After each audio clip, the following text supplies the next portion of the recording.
Florida, that's how you can guarantee victory in a wave in a House and a Senate that will stand up for you. Recently, I've heard that the Colorado Supreme Court has said that Trump cannot run without. Can you speak to that? Yeah, so the question is, there was the Colorado Supreme Court, I guess, issued a decision yesterday saying that Trump was ineligible to be on the Colorado ballot due to violating the 14th Amendment, which was passed after the Civil War, that said people that had been involved in rebellions or insurrections are not eligible to run for office unless, hold office unless 2/3 of Congress grants them a waiver.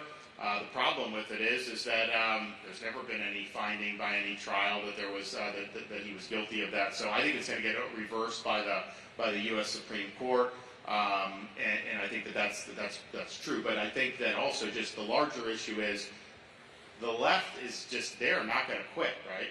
So this is just the appetizer of what's going to happen in 2024 if Trump is the candidate.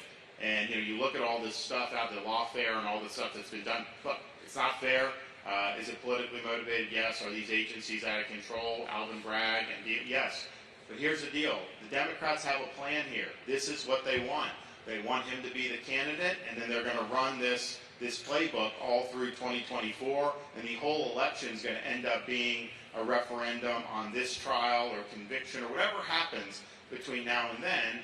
And that gives the Democrats their best chance to be able to get away with it. So I think we have the best chance when the election is about not the candidate, but about you, about the failures of Biden, about how we take this country in a better direction. So just the Democrats have a plan here.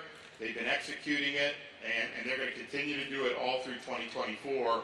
And my fear is that it's likely to be effective for a variety of reasons. So we have a chance. A guy like me, I can fix all of this as president.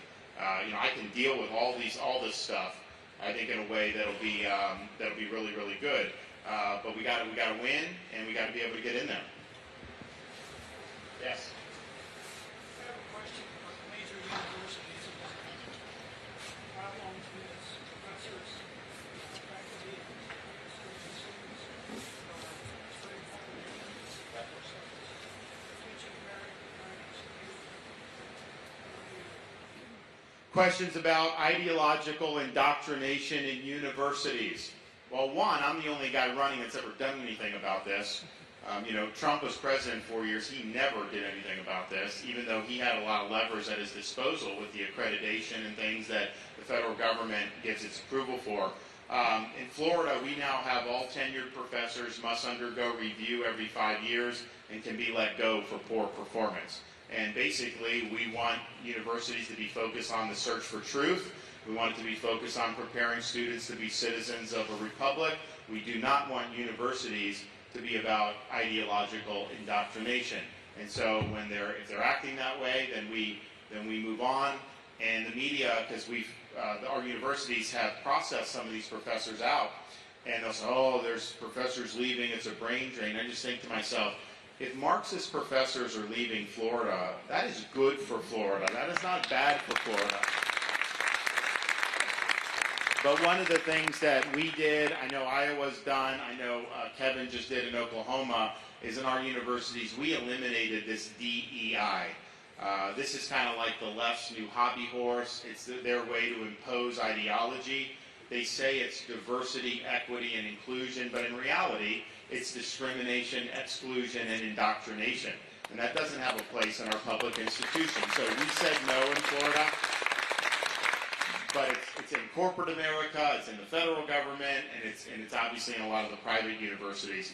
So that's a good thing to be able to do. Well, one thing we can do federally is the accreditation regime. We can overhaul that. Part of the reason these universities are doing what they're doing is because the accrediting bodies tell them they have to do this. Who are these accrediting bodies? Nobody knows where they came from. They're just kind of there.